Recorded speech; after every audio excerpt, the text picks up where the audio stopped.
Bueno, seguimos con la iglesia en casa. Estamos avanzando en nuestro estudio acerca del Señor Jesús. Y el domingo pasado nos visitó Sebastián, quien nos compartió el final del Sermón del Monte, la última reflexión. Y hoy vamos a seguir en este estudio cronológico de la vida del Señor Jesús sobre los 4 evangelios. Antes que nada voy a compartir un texto para enfocarnos en la mirada, ¿sí? Y este texto es el siguiente, está en Deuteronomio 4:39. Es una linda expresión, sencilla, pero con profundidad. Dice: aprende pues hoy y reflexiona en tu corazón que Jehová es Dios, arriba en el cielo y abajo en la tierra, y no hay otro. Este texto, Moisés se lo comparte al pueblo de Israel en medio de lo que era ese campamento en el desierto próximo a entrar a la tierra prometida. Y quiero que veamos algunas pequeñas cositas antes de ir al pasaje bíblico de hoy. ¿Cuáles son los mandamientos en el texto que recién leímos? Primera pregunta. Uno es aprende y el otro es reflexiona. Es interesante encontrar estas dos palabras unidas, porque muchas veces las personas tendemos a aprender conocimientos, a incorporarlos a nuestro bagaje y biblioteca dentro del cerebro, pero a veces tenemos que pensar también esta segunda palabra que es y reflexiona en tu corazón, lo valioso que es poder reflexionar sobre lo que aprendimos. ¿Cuándo deben ponerse por obra todo lo que Dios dice? Y el texto también lo dice, hoy. A veces también cuando leemos la Biblia, y a todos nos ha pasado, cuando nos comparten la palabra de Dios, a veces postergamos decisiones. Decimos, esto lo puedo tomar en otro momento. Pero lo interesante es que la palabra siempre nos llama al presente. A cuando se abre la palabra de Dios, ese día tenemos que estar dispuestos en aprender y en reflexionar en nuestros corazones. ¿Y por qué Dios nos plantea la reflexión junto al aprendizaje? Miren cómo se define el aprendizaje. Es el proceso a través del cual se modifican y adquieren habilidades, destrezas, conocimientos, conductas y valores.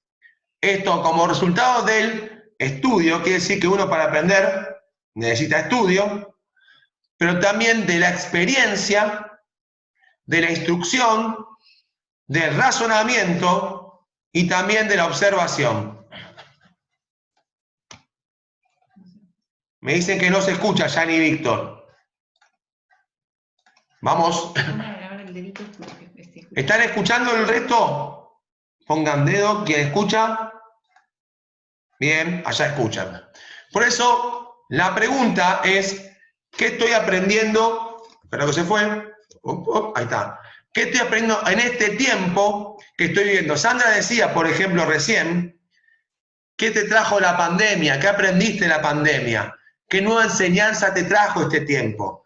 Y es tiempo de aprender hoy también. Es un tiempo para aprender y reflexionar. Por eso es bueno preguntarse justamente qué estamos aprendiendo hoy. Lucas recomienda que algunos que puedan apaguen su cámara para que se escuche mejor, va sin interferir menos. Los que pueden, es su cámara, no van a seguir viendo toda la reunión. Dice, el título del mensaje de hoy va a ser el siguiente: a mayor fe, mayor autohumillación. Y vamos a ver el pasaje bíblico que nos va a tocar. Está en Mateo 8, versículos 5 al 3, y también está en Lucas 7, versículos 1 al 10. Es la misma historia. Se encuentran en las dos porciones bíblicas. Por ahí alguno se atrevió a leerla en estos días, por ahí otros no, pero hay algunas pequeñas diferencias entre el pasaje de Mateo y de Lucas que también la vamos a resolver hoy. Al leer los dos pasajes puede surgir una pregunta, y la pregunta es si es que ciertamente el que se encontró con el Señor fue el centurión o si fue un grupo de personas que el centurión mandó. Porque dice en Lucas que primero fueron unos judíos, luego fueron ¿sí? Unos amigos del centurión, pero nunca fue el centurión. En cambio, en Mateo encontramos que quien aparece y pregunta es el centurión. La realidad es que era muy común en la época, ¿sí? Que a veces la misma persona mande a alguien en comisión y era como si hubiera hablado a la misma persona. ¿Recuerdan cuando el Señor mandaba, perdón, los profetas mandaban a sus criados? ¿Sí? Ellos los mandaban con la intención de que la otra persona puedan agarrar y escuchar la voz del profeta. Si, por ejemplo, Giesi iba y cuando hablaba Giesi, estaba hablando, en realidad, el profeta que era mandado, que era Eliseo, ¿sí? Hay una persona que está diciendo que se corta. Hay algunos que recomiendan que a los que se le corta apaguen la cámara para ver si pueden escuchar mejor y no se satura la plataforma. Bien, seguimos. Igual para que se queden tranquilos, después va a estar grabado si llega a haber alguna dificultad, que se pierde algo. Bueno, ¿con qué nombre conocemos este relato? Con Jesús sana el siervo de un centurión. Así se conoce en la Biblia. ¿Dónde sucedió esta historia? En una región cerca del mar de Galilea, lindo lugar, nadie eligió irse de vacaciones acá, pero es Capernaum, ¿sí? Capernaum hoy en día tiene ruinas. Ustedes ven ahí un edificio que podría ser una sinagoga, un templo judío que estaba en ese lugar. Columnas de ese lugar. Es un lindo lugar para veranear. ¿Quiénes participan de este encuentro? Tenemos por lo menos a estos grupos de personas.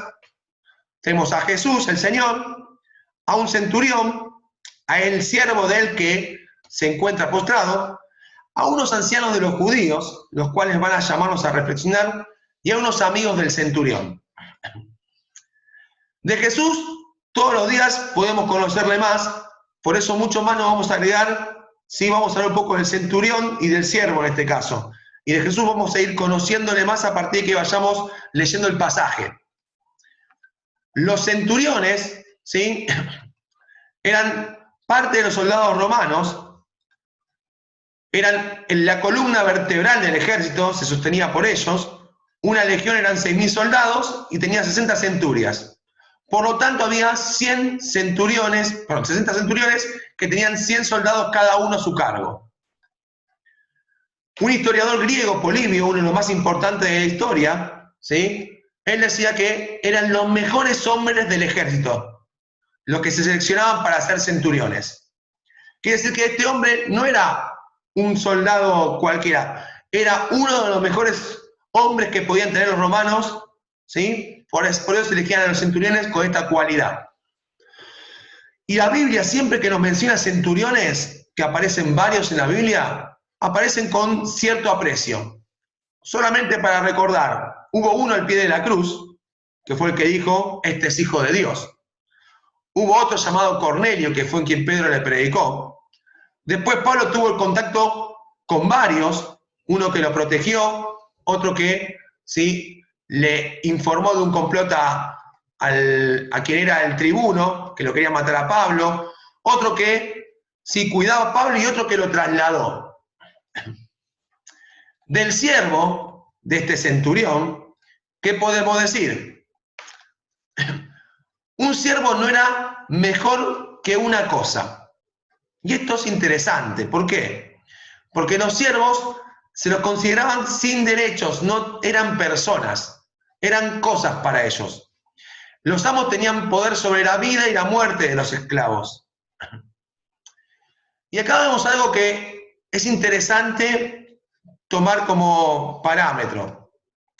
Este es el único caso en el Nuevo Testamento, en la palabra de Dios, donde alguien viene a Cristo a rogarle a favor de un siervo suyo. El único. Este centurión no estaba pidiendo por él, estaba pidiendo por alguien que valía nada para la sociedad de la actualidad. Y es también un buen ejemplo a seguir para todos aquellos que tienen alguna persona que trabaja para ellos. No importa si es una empresa grande o si es alguien que trabaja para vos y le das un pequeño sueldo a fin de mes. Si te tocó estar en la posición de tener que estar guiando a otras personas en el trabajo, este centurión deja de reflejo algo, ¿sí? Que es bueno tener cuidado de los empleados y también de sus familias. Es un buen ejemplo porque él pidió por alguien que era su esclavo, no pidió por él. Vamos a intentar, ahora que ya tenemos un poco situada la escena, hacer la lectura cronológica del pasaje. Vamos primero a los versículos de Lucas. Dice así: después que hubo terminado todas sus palabras al pueblo que le oía, entró en Capernaum. Estamos hablando después que terminó el sermón del monte. Y el siervo de un centurión a quien éste quería mucho, estaba enfermo y a punto de morir. ¿Qué cosas se empiezan a dibujar en la escena? Que el centurión quería mucho a su siervo, que lo tenía en alta estima. Esto es raro, pero muestra algunas cuestiones del centurión que tenemos que empezar a destacar. Él apreciaba mucho a este hombre que había caído en enfermedad. En Mateo dice que entró Jesús también a Capernaum, dice que vino el centurión, pero vamos a ver que en realidad fueron primero una compañía de judíos. Y le rogaron esto: Señor, mi criado está postrado en casa, paralítico, gravemente atormentado. ¿Cómo describimos entonces a partir de lo que dice Lucas y Mateo a este siervo del centurión? Una persona enferma, estaba complicado, a punto de morir, postrado en casa, paralítico y gravemente atormentado, juntando las dos porciones bíblicas. A partir de observar la condición del siervo, quiero decirles que a mí me surgió una pregunta, y es la siguiente. Cuando leí postrado en casa, ¿sí?, me llamó la atención, porque muchos hoy ya llevamos bastante tiempo en casa encerrados, ¿sí?, con esto de la cuarentena, algunos por ahí más contentos que otros, pero muchos por ahí piensan de que estar en casa no es tan malo. Y es verdad, estar en casa no es tan malo, puede ser que sea así, pero no es lo mismo para todos. ¿Se puede estar mal en casa? Y yo creo que sí, yo creo que se puede estar mal en casa. Este siervo estaba en su casa y estaba mal, no la estaba pasando bien, Así que pensemos en ese sentido, no es que toda persona que está en su casa la va a pasar bien. Tenemos que ser conscientes que para muchas personas estar dentro de sus casas, ¿sí?, no es algo fácil. La pregunta a hacernos cada uno de nosotros, ¿sí?, sería en realidad, ¿para quién no es fácil estar en casa? Es una buena pregunta, porque puede haber gente que no la esté pasando bien. ¿Para quiénes puede ser difícil estar dentro de casa? Sí, para los que padecen una enfermedad en primer lugar. El que está enfermo, por ahí desde antes de la cuarentena, no desde ahora, Y está en casa, yo pienso, por ejemplo, hoy en día en Beto, ¿sí? Beto de la Cruz está en su casa, está mejor que en el hospital, seguro, pero padecer una enfermedad sigue siendo incómodo. También para los que están solos es difícil estar en casa, ¿sí? Hay gente que está en casa bárbaro, pero para otras personas, ¿sí?, la vida social ocurría fuera de la casa y esa vida social por ahí no está tan presente, ¿sí? También pensaba para los que padecen maltrato, por ahí no tenemos nosotros el caso del ejemplo, pero puede haber gente que conozcamos que sí, que tiene que estar dentro de la casa con alguien que es violento. Yo por la escuela lo sé, en muchos casos tengo alumnos que no está bueno estar en casa, es mejor para eso estar en la escuela que estar en casa, porque en casa la pasan mal.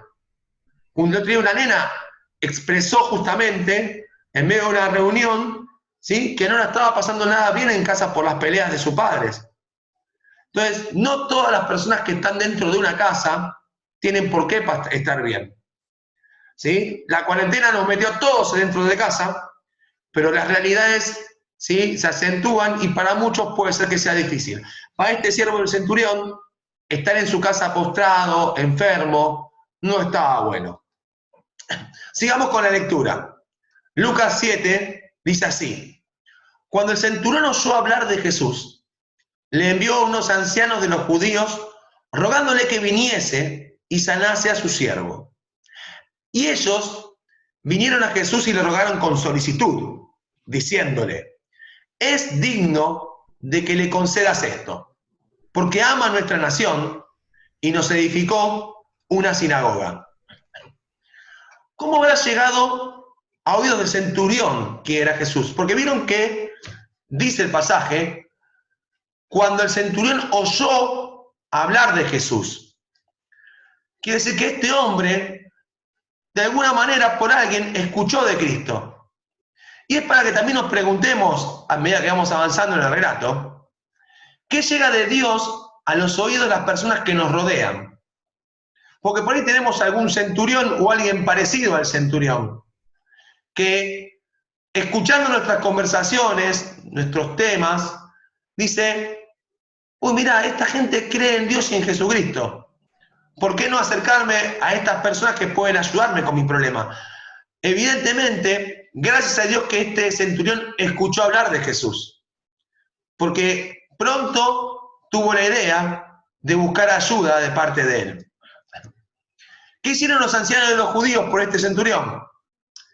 Le rogaron a Jesús que interviniera, que yendo a su casa, vaya a su casa y que salve a su siervo. Eso fue lo que hicieron. Y acá viene otra cuestión interesante que va a ser parte del nudo, ¿sí?, de nuestra reflexión de esta tarde. ¿Qué pensaban los ancianos de los judíos acerca del centurión? Y lo que pensaban era esto, que se merecía tal acción por parte de Jesucristo. ¿Vieron las palabras que usaron? Dijeron, es digno de que le concedas esto. A mí me impactó porque dije, wow, este centurión realmente era altamente apreciado. Piensen que los romanos eran los que habían tomado dominio de Israel, pero era muy querido. Dan las causas, obvio, para ellos nos construyó una sinagoga, ¿sí? Digamos, había cierto interés de por medio.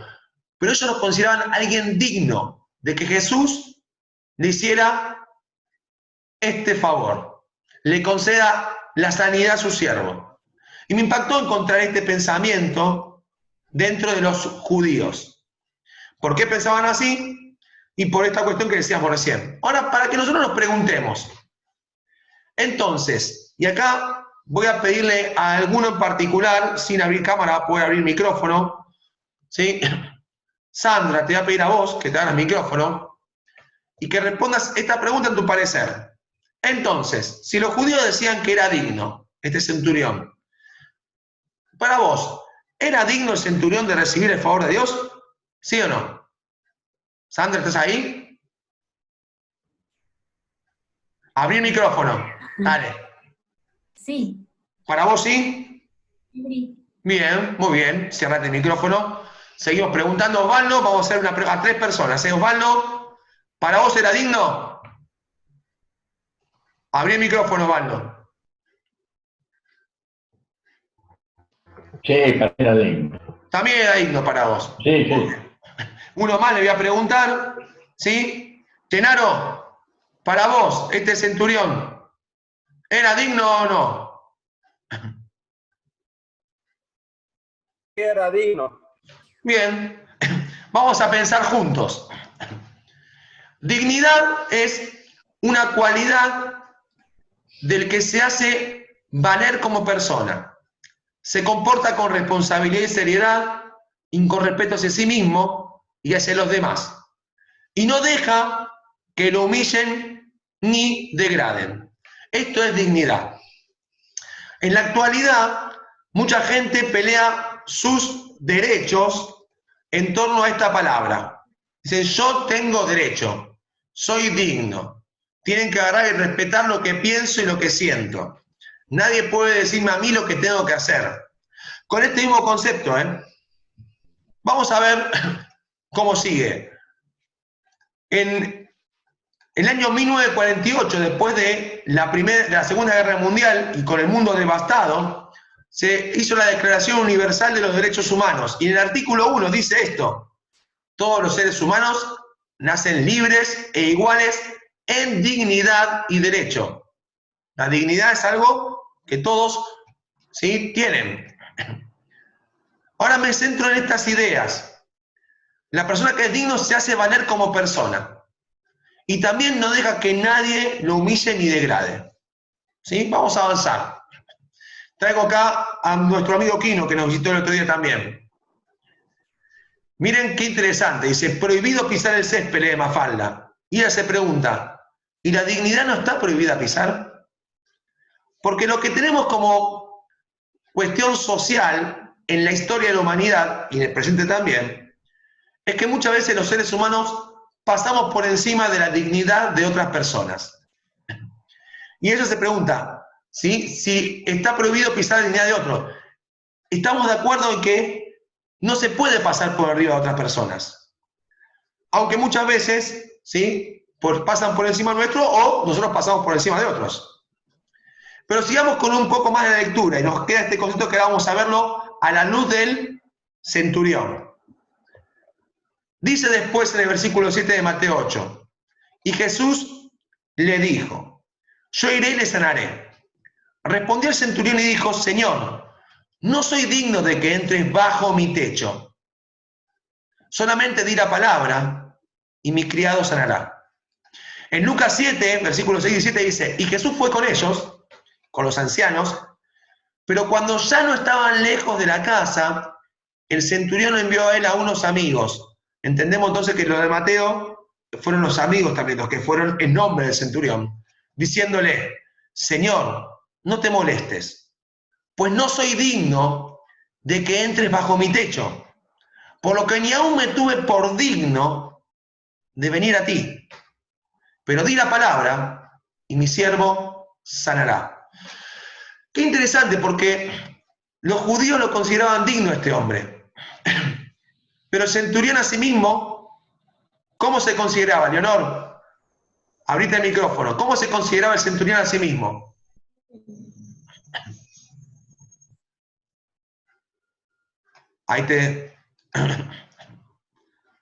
Ahí va, tranquila,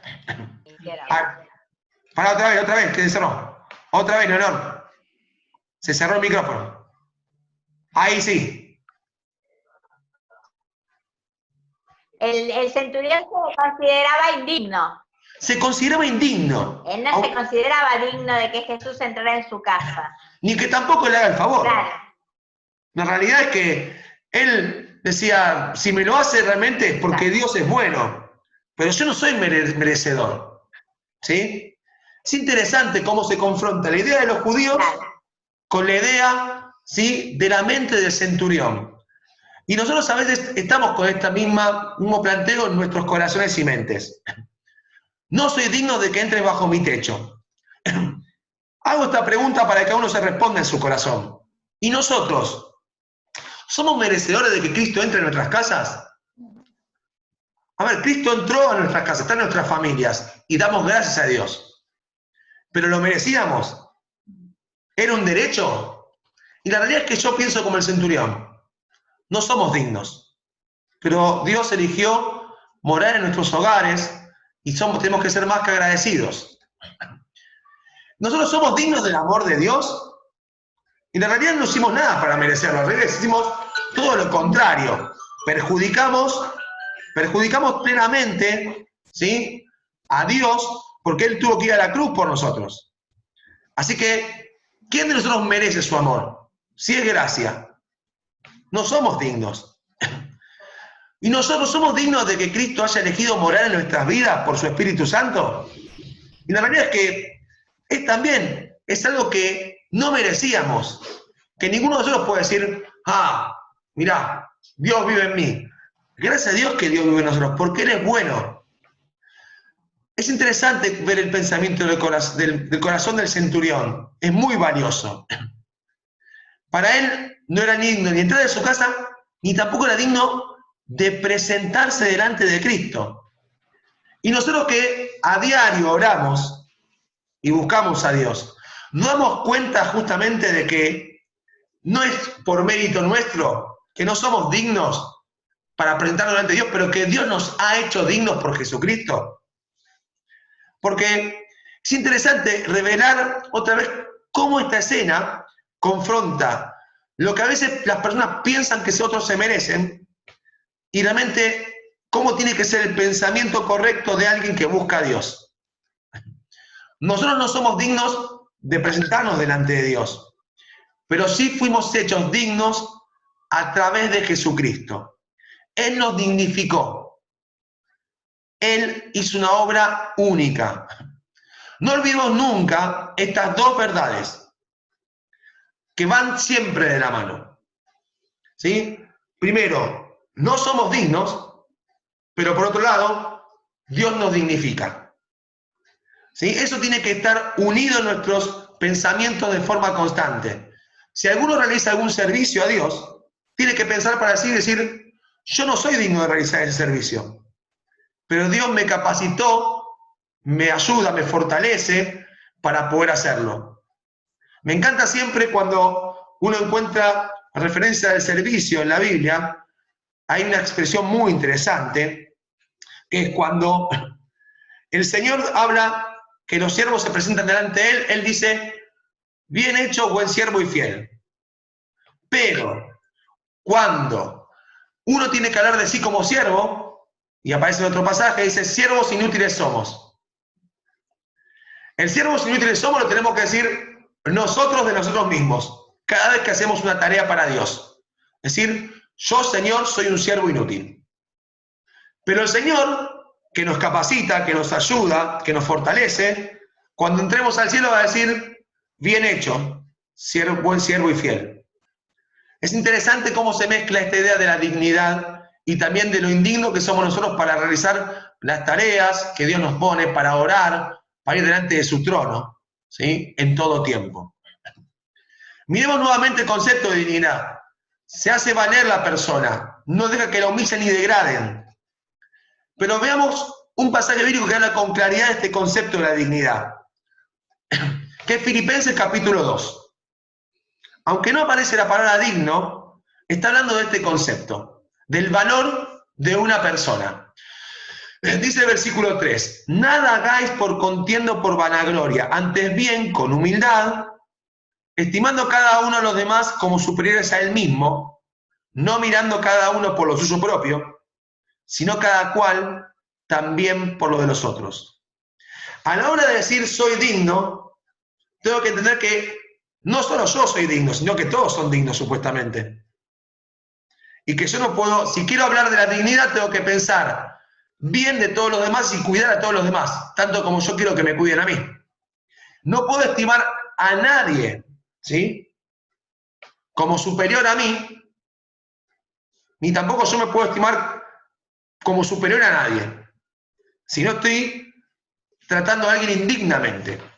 Tengo que mirar a cada uno, ¿sí?, como me miraría a mí, y cuidar también de esas personas de la misma manera. Ahora en este pasaje miren lo que aparece.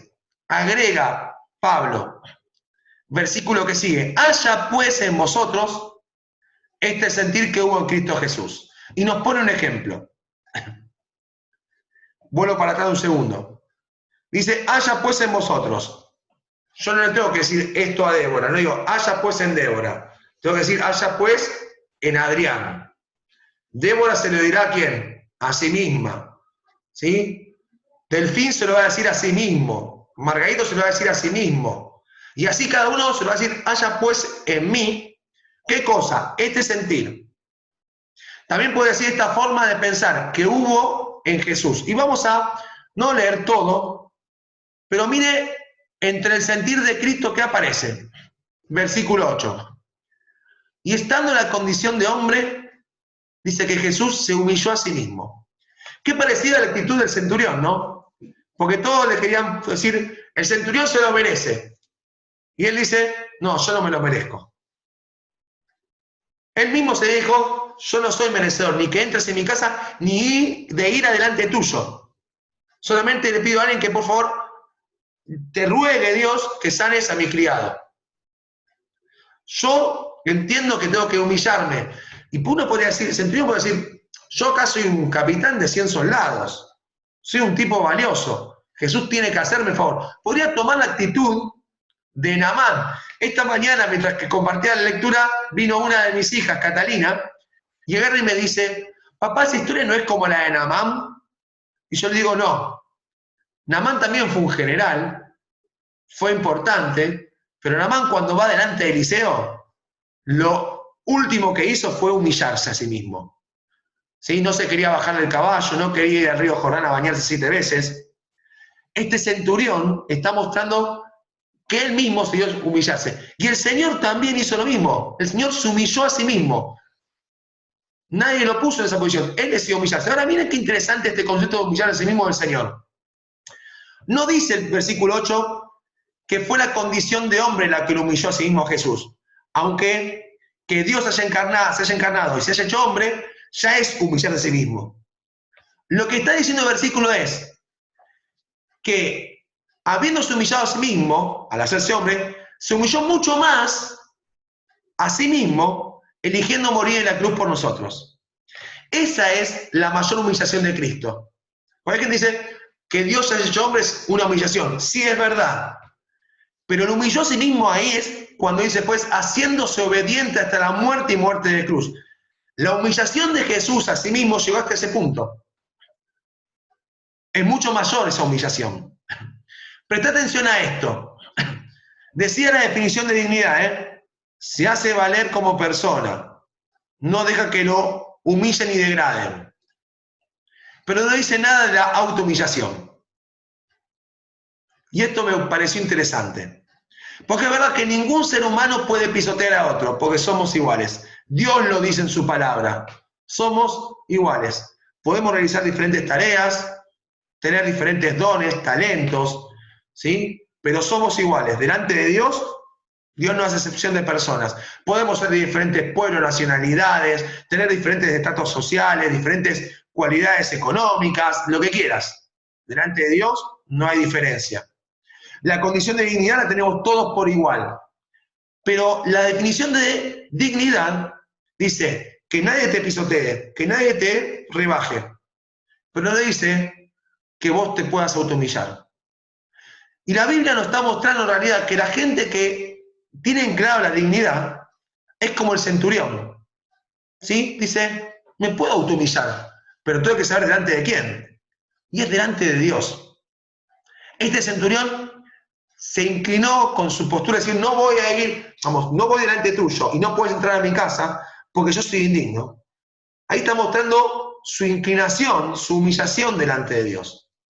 Dentro de la dignidad del hombre debemos considerar que, aunque ninguna persona puede pasar por encima de la dignidad de otra persona, es digno de cada uno de nosotros sigamos el ejemplo del centurión.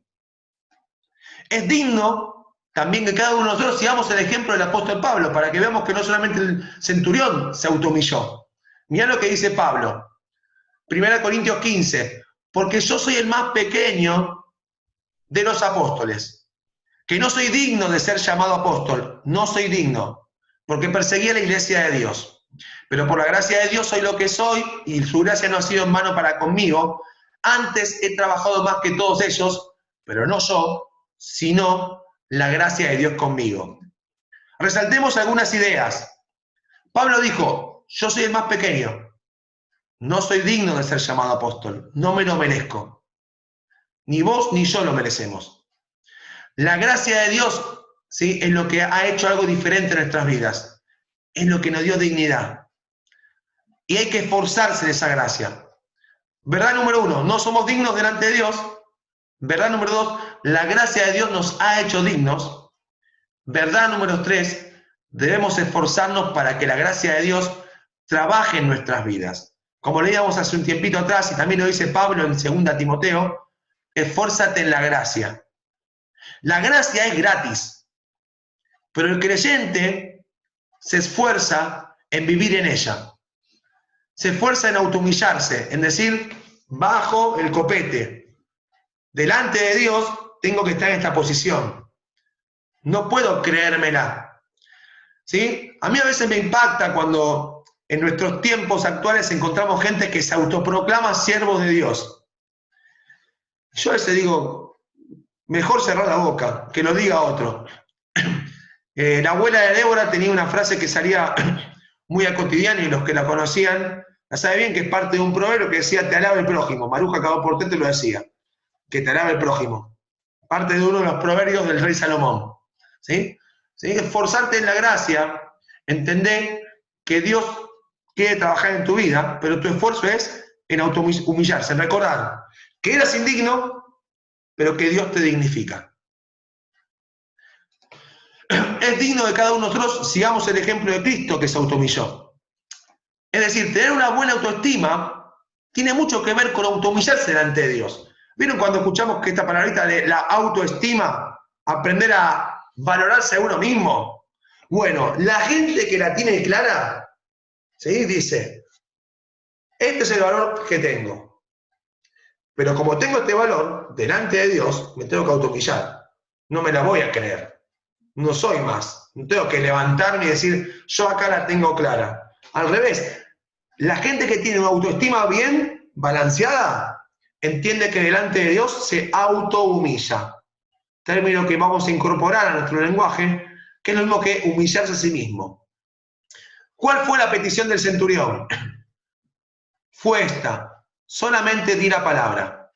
Y viene su justificación. Escuchamos mucho sobre esto en lo que dice que el centurión, como era general en el ejército, podía decir la palabra y lo obedecían. Y por esto mismo él sabía que diciendo la palabra su criado iba a ser sanado. Pero también tomemos en cuenta esto. Para nosotros, ¿sí?, indignos, decir y hacer son dos cosas muy distintas. Pues nuestra palabra expresa, pero no realiza. No sé si te pasó que alguna vez dijiste algo e hiciste todo lo contrario. A mí me pasó. Pero qué interesante, porque para Dios, decir y hacer van de la mano. Si Dios dice, Dios hace. Cuando Dios habla, ocurre. No es como con nosotros. ¿Sí? Y dice después que al oírlo Jesús se maravilló y dijo a los que le seguían, de cierto os digo que ni aún en Israel he hallado tanta fe. Este pasaje tiene muchas cuestiones de matices interesantes. Decíamos al principio, un hombre que pide por un esclavo, única vez en la Biblia. ¿Sí? Un hombre que se cree que es indigno, se considera indigno de que Dios entre a su casa o de él presentarse delante de Dios. Pero Dios así igual decide ir a su casa, aunque es frenado antes de llegar. Un hombre que tenía una fe, ¿sí?, única, que ni aún en Israel he hallado tanta fe, dijo el Señor. Toma esto, se maravilló el Señor. ¿Qué fue lo que maravilló a Jesús? Hallar tanta fe. No hallar fe, poner tanta. Porque nosotros decimos hallar fe, no. Muchos de nosotros tenemos fe.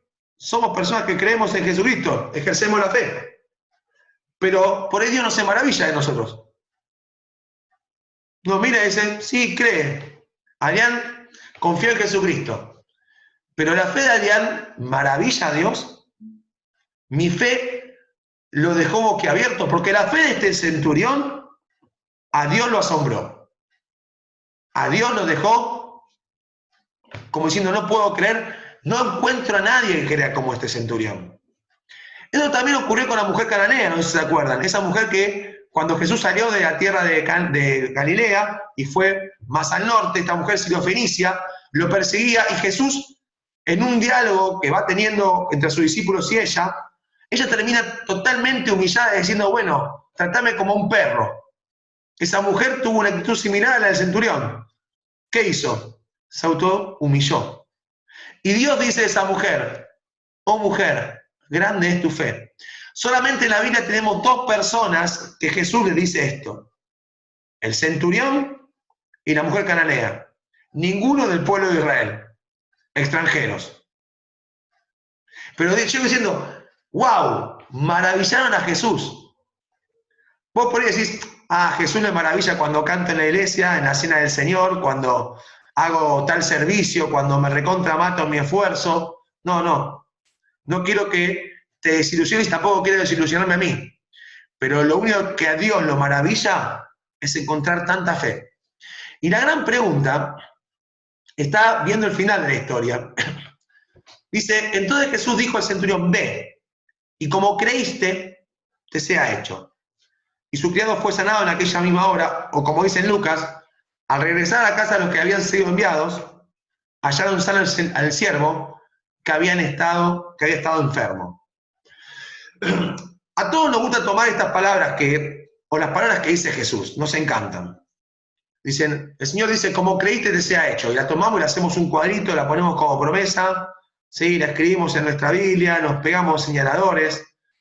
Pero antes de tomar las palabras de Cristo el centurión, debemos preguntarnos si nosotros tenemos la humillación y la fe de este hombre. ¿Sí? Porque el Señor le dijo al centurión, como creíste te sea hecho. Y cuando empiezo a decir, ¿cómo creyó el centurión? Eso es lo que me tengo que preguntar. ¿Sí? Porque en la medida de esa fe, él recibió esto. Y la forma que creyó yo fue por humillación. La fe y la humillación van de la mano. ¿Cuál es el camino para que Dios se maraville? Sí, la respuesta es la fe. Hebreos 11 nos lo recuerda, versículo 6. Sin fe es imposible agradarle. Pero ¿cuál es el camino para tener tanta fe como este centurión? El camino es la autohumillación. Por eso el título es que para tener más fe, uno tiene que autohumillarse más. Cuanto más nosotros nos posicionamos en un lugar de decir, no me humillo, la fe no se deja ver. ¿Sí? Es contraria, la exaltación es contraria a la fe. El pasaje de Filipenses dice que Dios después exalta. ¿Sí? La misma Biblia dice que Dios resiste a los soberbios, mas da gracia a los humildes, y también los exalta a los humildes. Por eso fe y humillación, autohumillación tienen que ir de la mano. Y este versículo le dejo para terminar. Y ya lo habíamos leído en este tiempo, dice Miqueas 6:8. Oh hombre, Él te ha declarado lo que es bueno. ¿Y qué pide Jehová de ti? Primero, solamente hacer justicia. Y yo veo que el centurión era una persona que era justa.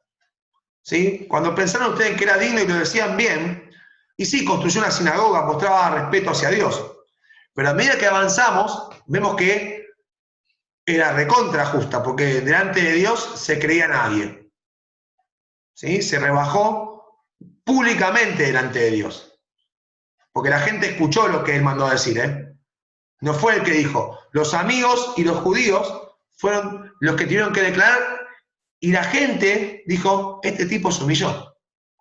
Por otro lado, vamos a amar misericordia. El centurión amaba la misericordia. Ayudó a su siervo, a alguien que valía nada.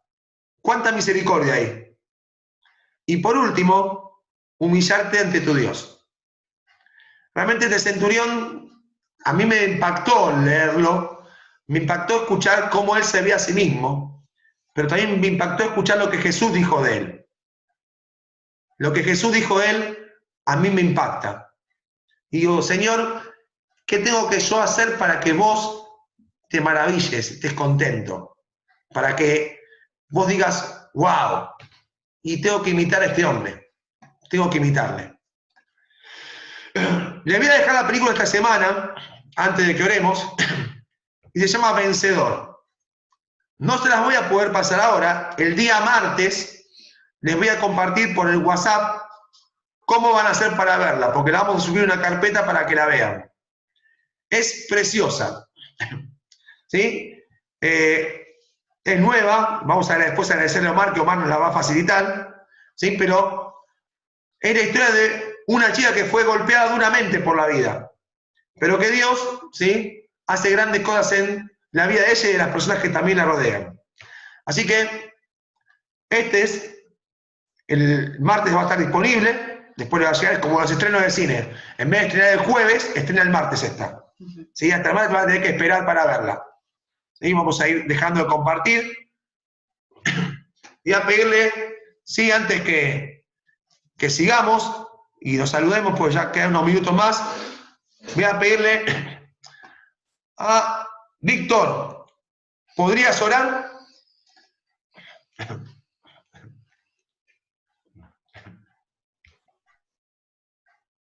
A ver, más fuerte que no te escucho. Uy, ahí va. Ah, pero no tiene eco. No tenés el micrófono. Cambiamos, vamos a pedirle a... No hablé. Ahí está. No te hagas el piola. Ahí está, abrí el micrófono. Ahí está. Ahí está. ¿Podés orar? No había hablado. Claro. Bueno, hay que orar. Sí. Espera, Juan. Bueno, vamos a orar entonces. Padre nuestro que estás en el cielo, te damos gracias, Señor, por este día. Gracias porque a pesar de que nosotros escuchamos la prédica que se cortaba, que no se cortaba, pero en las palabras que pudimos escuchar hemos aprendido, Señor. Ayúdanos en este día a que mañana podamos empezar una semana humillándonos para que podamos que otras personas se reflejen que Jesús se refleje en nosotros a través de las otras personas que nos miran. Te damos gracias, Señor, por este día y por tu palabra, Señor. En el nombre de Jesús, bendice a cada uno de mis hermanos que nos están mirando y que están en este Zoom. Gracias en el nombre de Jesús. Amén.